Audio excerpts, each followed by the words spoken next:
오늘 우리에게 주신 하나님 말씀 같이 봅니다. 마태복음 18장 21절에서 35절까지 말씀입니다. 마태복음 18장 21절에서 35절까지 말씀 제가 봉독하도록 하겠습니다. 그때 베드로가 나와 이르되 주여 형제가 내게 죄를 범하면 몇 번이나 용서하여 주리이까 7번까지 하오리이까 예수께서 이르시되 네게 이르노니 7번뿐 아니라 7번을 70번까지라도 할지니라.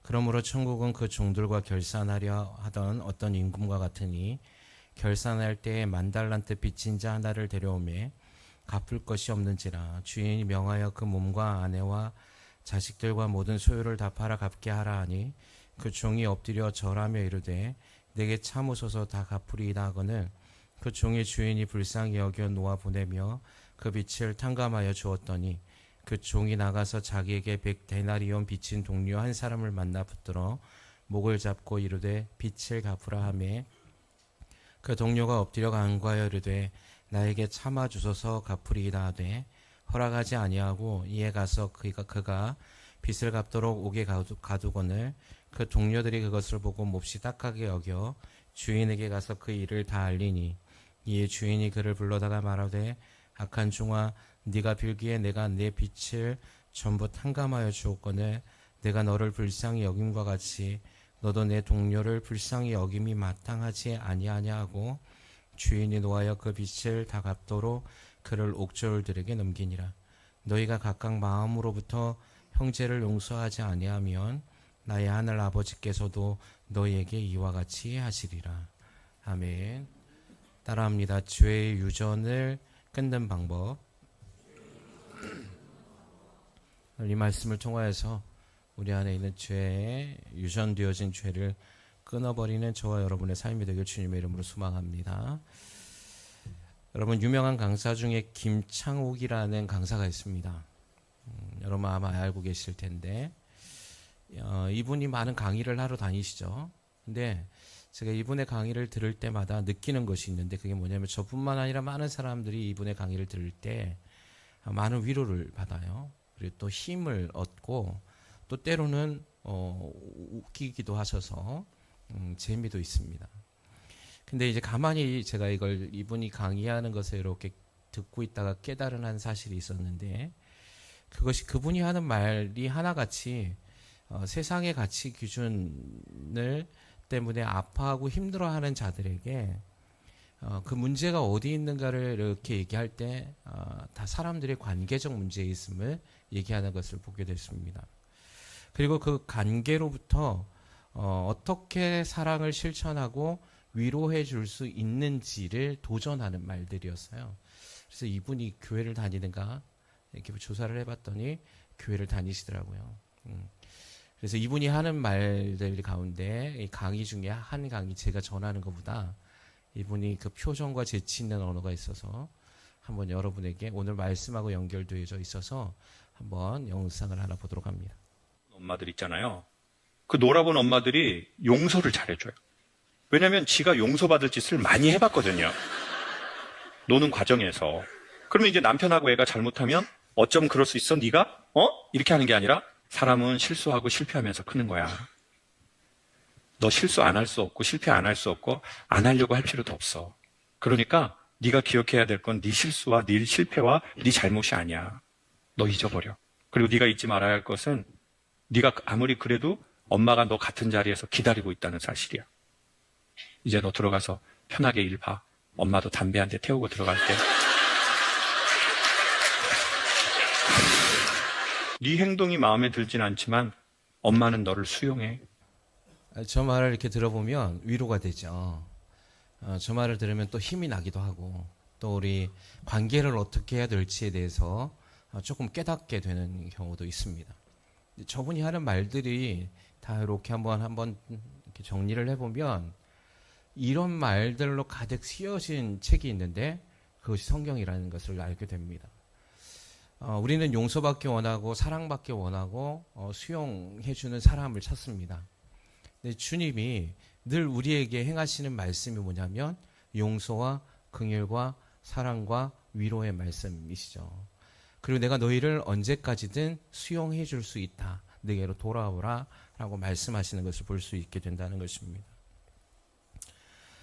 우리가 왜 이런 말들의 위로를 받냐면 우리가 하나님으로부터 창조되어졌기 때문이란 사실입니다. 할렐루야.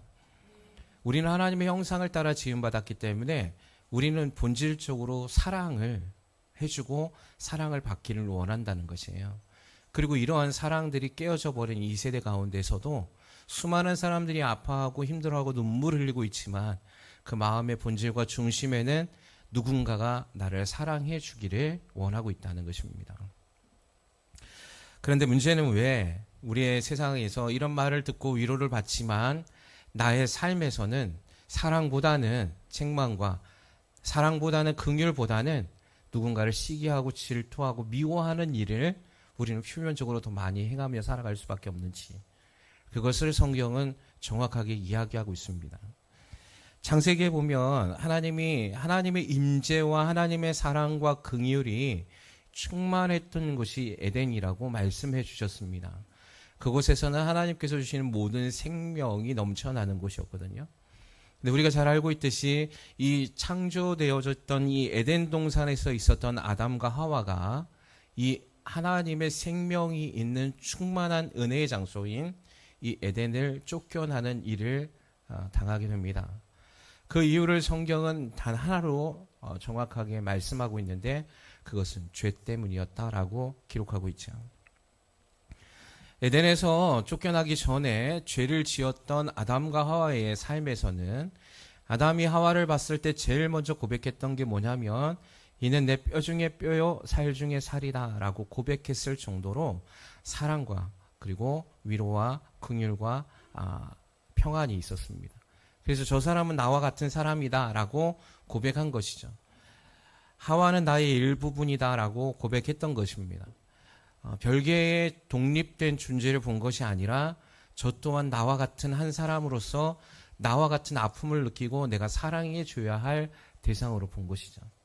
그런데 하나님의 말씀을 따라서 행하지 말아야 할 선악을 알게 하는 나무의 실과를 따먹었던 그들에게 획기적인 놀라운 변화가 일어났습니다.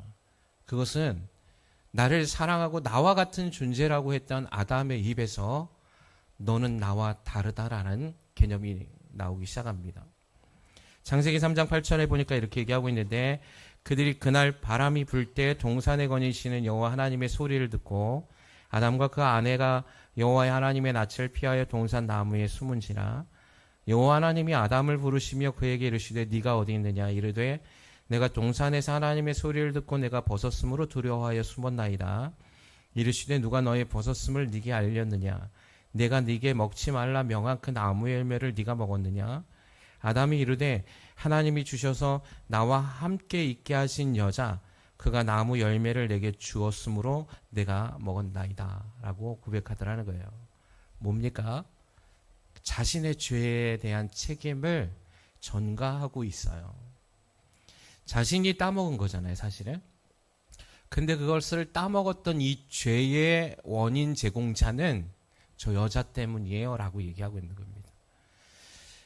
세상은 이로 인하여서 이제 에덴에서 쫓겨났던 아담을 통하여서 세상이 이제 흘러가는데 이로 인하여서 인간인 이 아담과 하와 지금까지도 저와 여러분의 삶에서 하나님의 온전하신 사랑 안에 거하지 못하는 불행을 경험하고 있는 것입니다. 더 나아가서 세상은 이제 사람을 미워하기 시작합니다.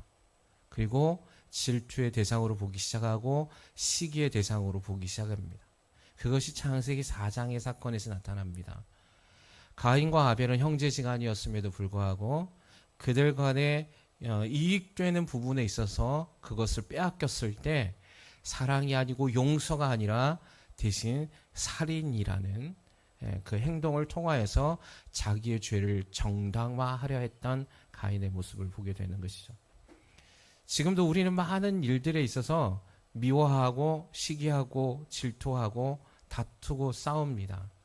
우리의 마음의 본질 안에서는 그걸 싫어하지만 우리의 죄성이 하나님의 사랑과 긍휼과 위로와 용서보다는 나의 유익과 이익을 위해서 저 사람을 짓밟아야 하는 대상으로 더 나아가 그 사람을 완전히 세상에서 제거해도 좋다라는 그 합리적인 이유를 통하여서 싸우기 시작했다는 것이죠.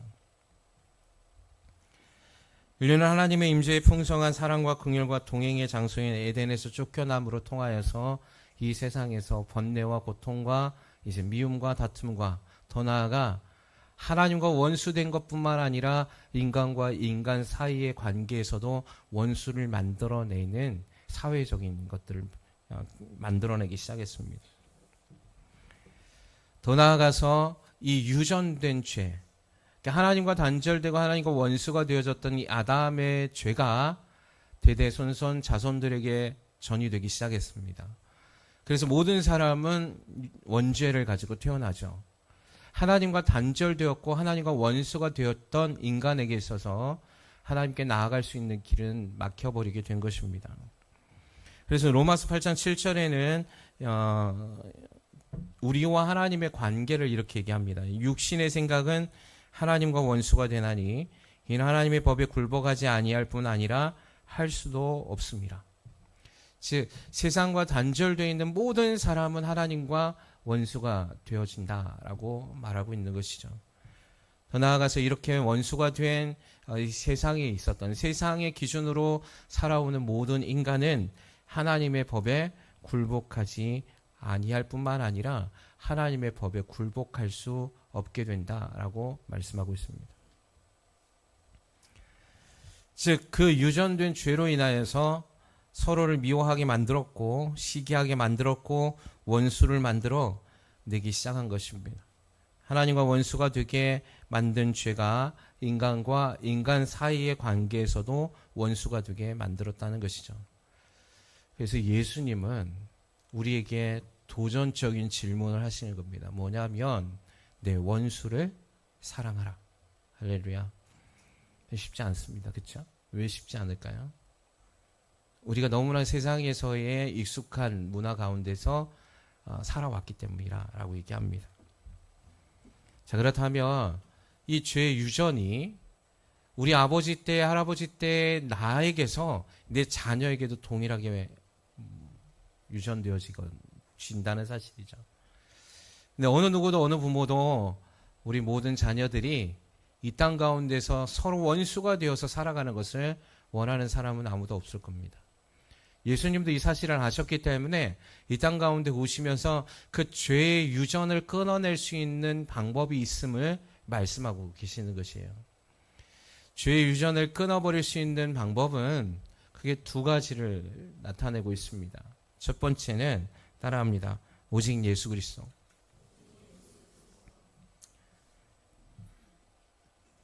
여러분, 우리의 죄를 용서해 주시는 분은 주님밖에 없음을 믿으시기 바랍니다. 우리의 죄를 완전히 사해 주실 수 있는 분은 주님밖에 없어요. 여러분, 우리 안에 죄가 없으면 죄가 유전되지 않겠죠.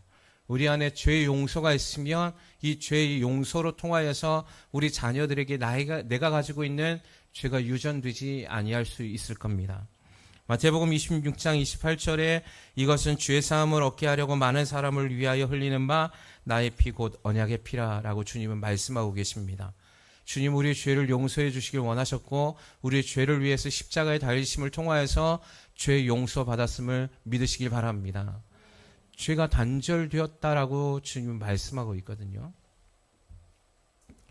우리가 예수 안에 있을 때 이 일이 가능해집니다. 여러분이 예수 안에 그 보혈의 피를 의지해야 하는 이유가 여기 있는 것입니다.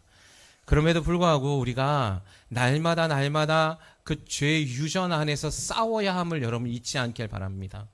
바울도 날마다 내가 매일매일의 나 자신을 죽이며 복종하는 삶을 살고 있다라고 도전하고 있거든요. 우리가 죄의 유전 안에서 죄 씻음 받았지만 죄의 사함을 받았지만 우리 안에 그 죄성이 있는 이 세상 가운데서 살아가고 있는 유한한 존재에게 날마다 이 죄와 싸워야 된다는 사실이에요.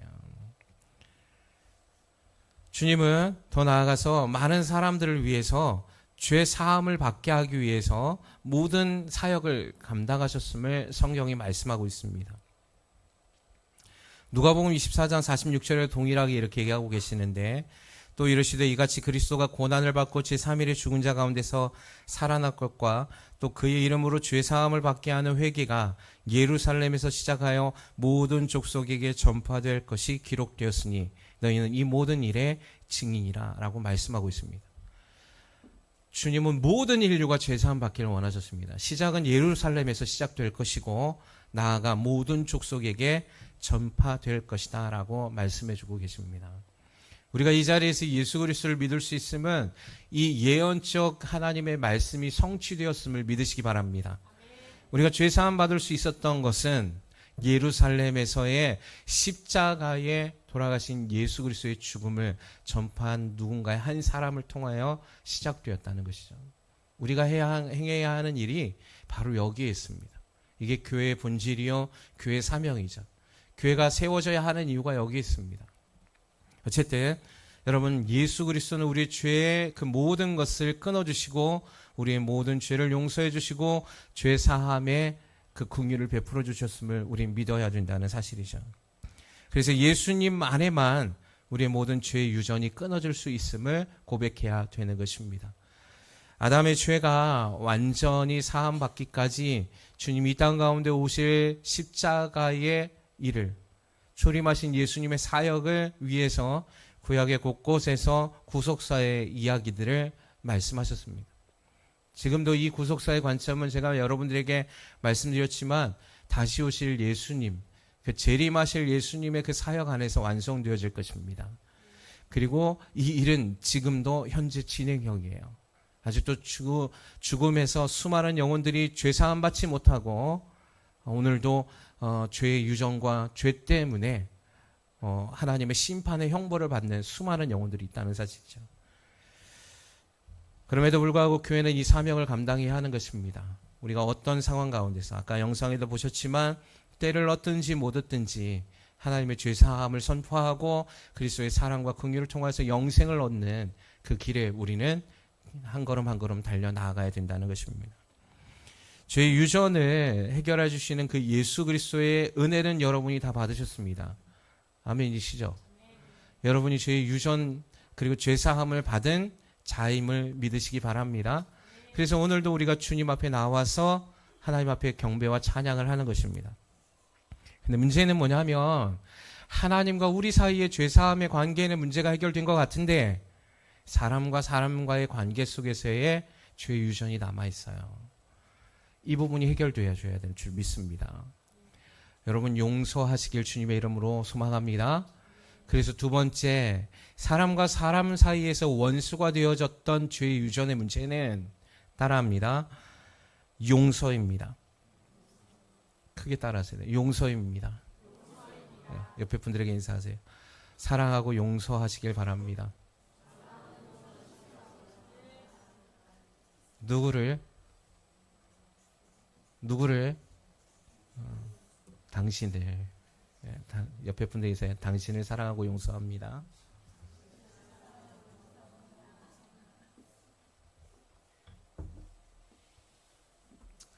우리나라는 대표적으로 한 많은 민족이라고 하잖아요. 그죠?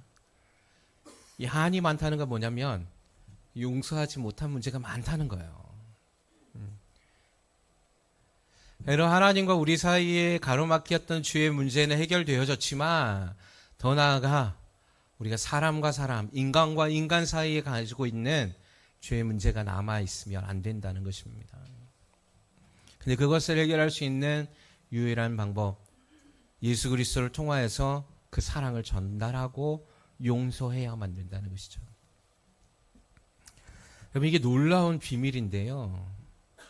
죄 지은 사람과 다시 관계하기를 원하시는 것이 하나님의 특별하고도 강력한 방법인데 그것이 뭐냐면 가족관계예요.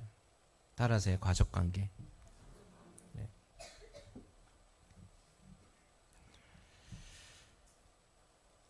여러분, 그 아담도 그렇고 하와도 그렇고 가인도 그렇고 모든 인류가 죄를 범하여서 하나님 앞에 나아갈 수 없었을 때라도 하나님은 그들에게 긍휼을 베풀어 주셨습니다. 그래서 용서할 수 있는 길을 제시해 주셨어요. 그래서 우리를 하나님이 자녀 삼아 주셨습니다. 이 하나님이 자녀 삼아 주신 건 어떤 관계냐면 가족적 관계예요. 예. 여러분 용서를 할 때 이 하나님의 관계와 법을 잘 기억하시길 바랍니다. 여러분 이 용서는 그 어떠한 미움도 그 어떠한 시기도 그 어떠한 원수도 파해낼 수 있는 강력한 무기라는 사실을 여러분 기억하시길 바랍니다. 서두에 말씀드렸지만 우리가 김창옥 강사가 그 얘기를 할 때 많은 사람들이 공감하면서 위로받는 이유가 뭡니까? 거기에는 무엇이 있습니까? 용서가 있는 거예요. 거기에 뭐가 있습니까? 사랑이 있는 것이죠. 여러분 이것이 우리에게 주어진 가장 강력하고도 효과적인 사역할 수 있는 무기라는 사실을 기억하세요. 여러분 그런데 우리는 늘 날마다 이 사실을 기억하지 못하고 세상의 방법처럼 다른 사람이 나를 한 대 때리면 나도 저 사람을 한 대 때려야 된다는 사고방식을 갖고 있습니다. 그래서 관계가 계속 틀어집니다. 미워합니다. 일을 합니다. 원수를 만들어냅니다.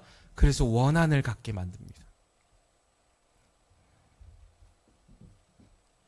문제는 뭐냐면 하나님께 용서받은 우리가 우리의 사이에 있는 다른 사람을 용서하지 아니하면 하나님도 우리를 용서하지 않겠다고 말씀하시는 거예요. 그게 오늘 본문의 마태복음 18장의 내용인 것입니다. 베드로가 주님께 나와서 형제에 대해서 죄를 범하면 몇 번이나 용서해 주어야 합니까? 라고 자신이 물어보고 7번이면 되겠습니까? 라고 질문합니다. 7번이면 굉장히 많은 숫자라고 생각하는 거죠. 대한민국은 몇 번이에요? 3번이에요. 3번. 예. 3번 해놓고 나중에 지나면 다 폭발하. 예. 용서가 아니고 참아주는 거잖아요. 그러자 예수님은 베드로에게 뭐라고 얘기하냐면 내가 너한테 분명히 이렇게 얘기해 라고 얘기하면서 7번만 아니라 7번을 70번까지 해라. 490번 하라는 얘기죠. 근데 여기에는 이게 완전수거든요. 7번을 70번 하라는 건 계속 용서해 주라는 겁니다. 그러면서 예를 들어서 말씀하십니다. 천국은 그 종들과 결산하려 하던 어떤 임금과 같다 이렇게 얘기합니다. 여러분 우리가 천국에 가면 이 부분을 반드시 하나님 앞에서 결산을 받게 될 것이다 라고 얘기하는 거예요. 네가 이 땅 가운데서 얼만큼 용서를 해주었는지에 대한. 그리고 이렇게 얘기합니다. 결산할 때 10,000달란트 빚진 자 하나를 데려오매 갚을 것이 없는지라. 여러분 이 10,000달란트는 이거 우리가 아무리 노력해도 갚을 수 없는 엄청난 금액입니다. 10,000달란트. 1달란트가 지금 단위로 하면 예전에 제가 알기로 이게 금 1억이 넘는 가치였다고 얘기하거든요. 10,000달란트를 아무리 노력을 해도 이거를 갚아낼 수 있는 능력이 없단 말이죠. 근데 이 빚진 자가 그 임금 앞에서 결산을 하러 딱 왔더니 주인이 명하여서 그러면 네가 나한테 갚을 게 없으면 네 몸도 네 아내도 네 자식도 네 소유도 다 팔아서 그럼 갚아라 라고 얘기한 겁니다. 그러자 그 종이 엎드려서 절하면서 이르되 내게 참아 주시옵소서 다 갚겠습니다. 그리고 나를 좀 불쌍히 여겨 주시옵소서 라고 얘기했을 때 그 임금이 그 사람을 불쌍히 여겨서 그 빚을 탕감해주고 놓아주었더라 라고 말씀하고 있습니다. 이게 누구이겠습니까? 바로 하나님이 우리를 향하여서 죄 용서해 주신 사건을 얘기하고 있는 겁니다. 아멘이십니까? 우리는 어떠한 것으로도 우리 죄를 용서받을 수 없는 존재였거든요. 그럼에도 불구하고 하나님 우리를 너무나 사랑하셔서 예수 그리스도를 이 땅 가운데 보내셔서 그 모든 죄를 값없이 사해 주셨습니다. 그런데 우리의 자신의 모습을 되돌아보아야 하는데 그 종이 나아가서 100데나리온, 한 데나리온은 하루 일용자 품삯이죠. 그러니까 100일치 품삯, 이것도 적진 않겠지만 10,000달란트와 비교하면 아무것도 아니란 말이죠.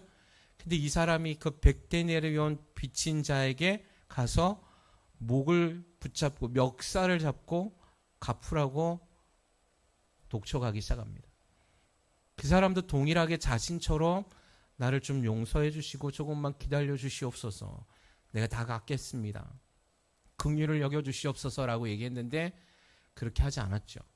이 사람을 옥에다 가둬 집어넣습니다. 여러분, 우리가 하나님과 원수되어졌었던 것을 기억해야 됩니다.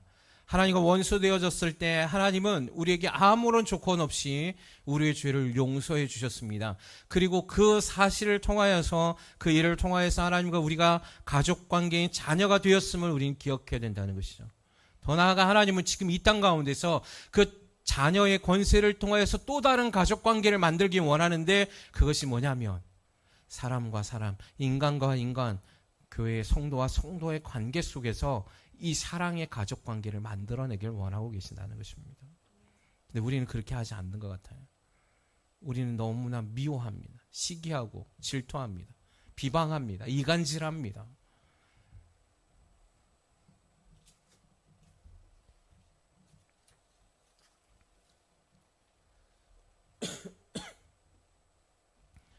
용서를 통하여서 하나님의 나라가 확장되어집니다. 용서를 통하여서 이 땅 가운데서 우리가 그토록 갈망했던 하나님의 형상들이 회복되어진다라고 말씀하고 있는 것이거든요. 용서를 해본 사람은 용서의 강력한 힘이 어디 있는지 알고 있습니다. 용서해본 사람은, 진정으로 마음에서 용서해본 사람은 그 용서에서 나오는 화평과 평안이 무엇인지 알고 있습니다. 용서의 법칙의 완성은 하나님 아버지와 아들이 한 몸이 이루어졌을 때 나타나는 결과인 것처럼, 우리가 다른 누군가를 용서할 때 그와 동일한 마음가짐이 있을 때 행할 수 있는 능력이라는 사실이에요. 처음에 아담이 하와를 통하여서 한 몸을 이루었거든요. 그때는 분열이 없었습니다. 그런데 죄가 들어왔을 때 한 몸이 깨져버렸거든요. 교회는 연합된 공동체임을 믿으시기 바랍니다. 교회는 그래서 가족 공동체예요. 하나님의 자녀인 큰 가족의 구성원들이라는 사실을 여러분 우리가 인지해야 된다는 것이죠. 그래서 그 어떠한 가족 관계보다 교회 공동체의 가족 구성원은 피로 맺어진 관계보다 하나님의 보혈로 묶여진 가족 공동체라는 사실을 여러분 기억하셔야 된다는 것이에요. 그래서 늘 날마다 우리가 다른 누군가의 부족함을 안아주어야 하고, 다른 누군가의 부족함을 품어줄 수 있는 그 마음이 되어줘야 된다는 것이에요. 그렇게 할 때 우리의 삶이 풍요로워지고, 우리가 그렇게 할 때 천국이 이 땅 가운데서 일어나는 것을 보게 될 줄 여러분 믿으시기 바랍니다. 이게 하나님 나라의 비결이고 비법이고 힘이라는 사실이에요. 우리가 이 사실을 너무나 무시해서 세상의 방법을 교회 안에 그대로 끄집어 가지고 들어옵니다. 그렇다고 해서 무작정 그 사랑과 긍휼과 용서라는 개념이 어떤 사람이 있어도 그것을 그냥 품어주기만 하는 것을 얘기하진 않습니다. 여러분, 가족이, 내 자녀가 잘못했을 때 어떻게 해야 됩니까? 훈계하고 책망하고 또 때로는 매를 들어야 합니다. 그러나 거기에 중요한 포인트는 용서가 있어야 된다는 것이죠. 미워하는 게 아닙니다. 원수 맺는 것이 아닙니다.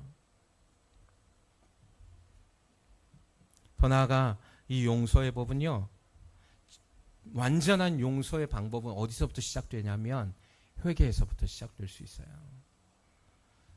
내 자신이 용서하지 못했음에 대한 회개, 그 잘못을 인정하는 것에서부터 우리가 용서할 수 있는 힘이 생겨날 수 있다는 것입니다. 사랑하는 주하는 교회 성도 여러분, 여러분의 입에서 늘 짜증과 원망하는 말들이 사라지길 주님의 이름으로 축원합니다. 늘 감사가 넘치길 바랍니다. 늘 긍정적인 생각과 믿음의 선포의 말들이 넘쳐나기를 주님의 이름으로 소망합니다.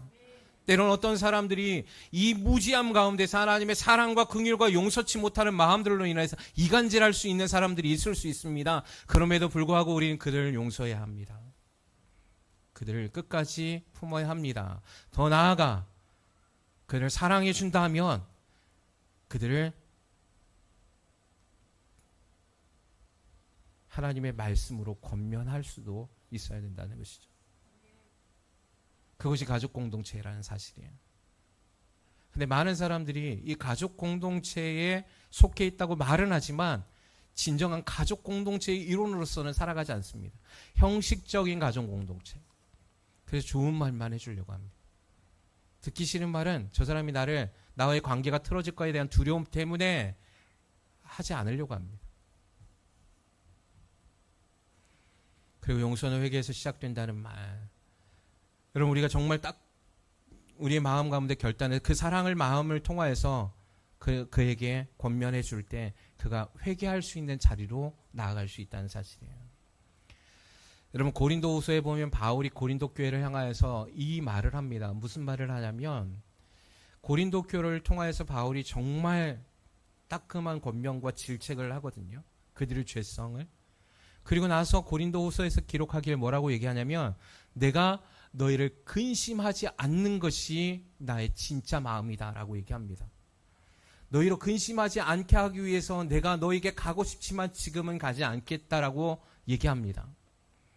그 이유는 뭐냐면 너희가 내가 방문했을 때 나로 말미암아 너희가 더 근심하려 하는 것 때문에 그것이 나의 근심이기 때문에 내가 방문하는 것을 지금 잠시 멈추겠다라고 얘기합니다.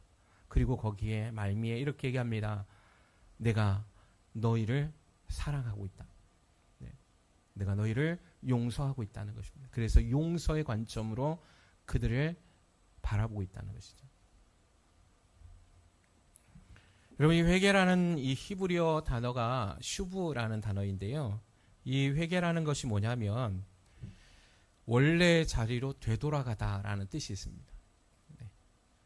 회개란 나의 잘못을 하나님 앞에 고백하는 것도 있지만 그 회개를 통하여서 우리가 원래 자리인 하나님의 형상 안으로 돌아가는 것이 있음을 여러분 보셔야 된다는 것이죠. 주님이 우리에게 회개를 요구하시는 것은 너 스스로 고통을 당하고 너 스스로 눈물을 흘려라 라고 얘기하는 것이 아닙니다.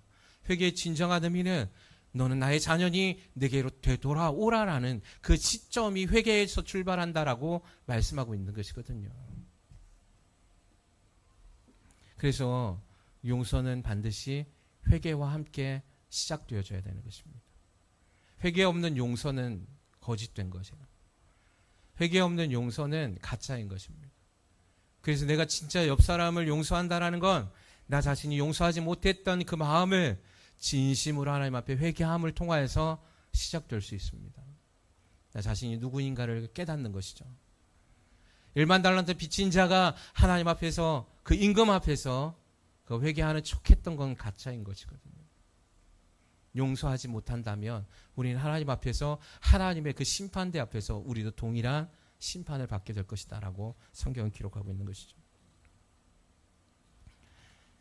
여러분, 세상에는 완벽한 사람이 없습니다. 다 부족하죠.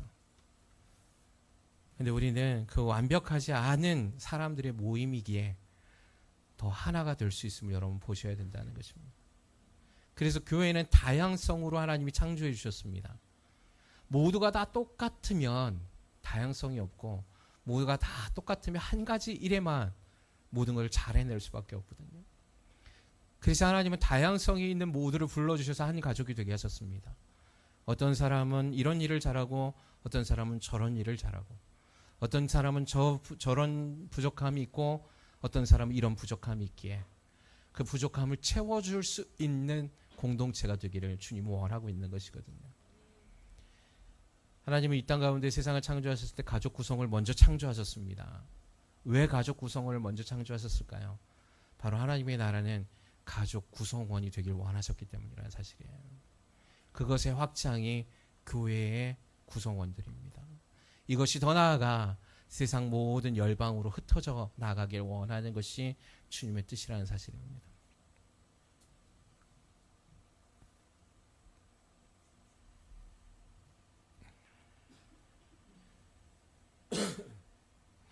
용서는요, 가장 강력한 하나님의 나라를 이루어갈 수 있는 힘입니다. 여러분, 용서하시길 주님의 이름으로 소망합니다. 그리고 사랑을 고백하십시오. 저 사람에 대해 미워하기보다 판단하기보다 격려해 주십시오. 그리고 그 사람의 연약함을 덮어주십시오. 그 사람의 강함과 잘함은 세워주시고 그 사람의 연약함은 허물을 덮어주셔서 주님이 원하는 아름다운 가족 공동체가 우리 교회가 되길 주님의 이름으로 소망합니다. 늘 날마다 우리가 어떤 자신이었고 어떤 존재였는가를 망각하지 말고 주님의 그 십자가의 사랑으로 구원받은 존재라는 사실을 기억하셔서 하나님은 우리에게 누군가를 용서해 줄 수 있는 그 권세를 주심을 감사하십시오.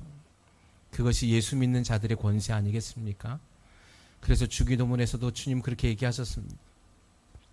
너희가 누군가를 죄를 사하면 너희 죄를 사함받으리라.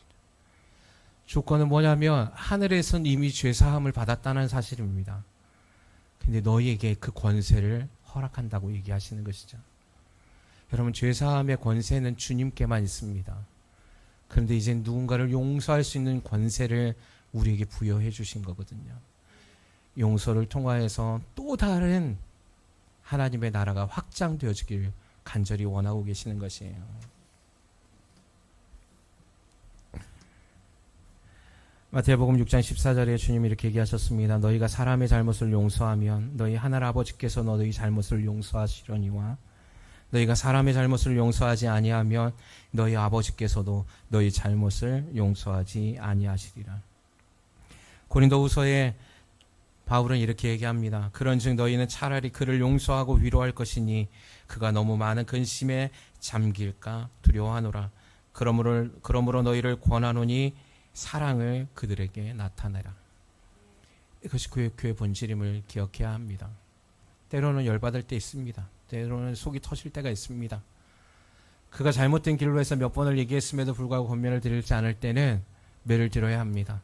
그럼에도 그 가운데 있을 때 우리는 그가 되돌아올 것을 기억해서 언제든 그를 용서해 줄 수 있는 넉넉한 마음이 되셔야 된다는 것이죠. 그리고 교회가 이 힘을 가질 때 세상 가운데서 주님이 원하시는 그 복음을 전달할 수 있는 강력한 공동체로 세워질 수 있음을 여러분 우린 바라보아야 하는 것입니다. 사랑하는 주하는 교회 성도 여러분, 오늘 시간 이 주일에 주님이 저와 여러분의 삶에서 진정한 교회 공동체 안에서 이 능력이 주어지길 여러분 간절히 원하고 계시면 믿으시기 바랍니다. 그래서 이번 한 주간에 누군가를 미워하고 누군가를 실족치 않게 했는지 되돌아보셔서 나로 하여금 한 사람이 실족당하지 않는, 그래서 하나님은 오히려 세워줄 수 있는 한 사람이 되게 주여 도와주시옵소서. 교회 공동체에 하나님의 사랑의 속성이 본질이 훼손되지 않게 하시고 하나님이 이 땅 가운데 사랑을 갈망하는 수많은 사람들에게 주님의 사랑을 전달하고 전파할 수 있는 도구가 되게 하여 주시옵소서. 지금도 많은 사람들이 아파하고 있습니다. 누군가로부터 당신은 사랑받기에 합당한 사람입니다라는 소리를 듣고 싶어 합니다.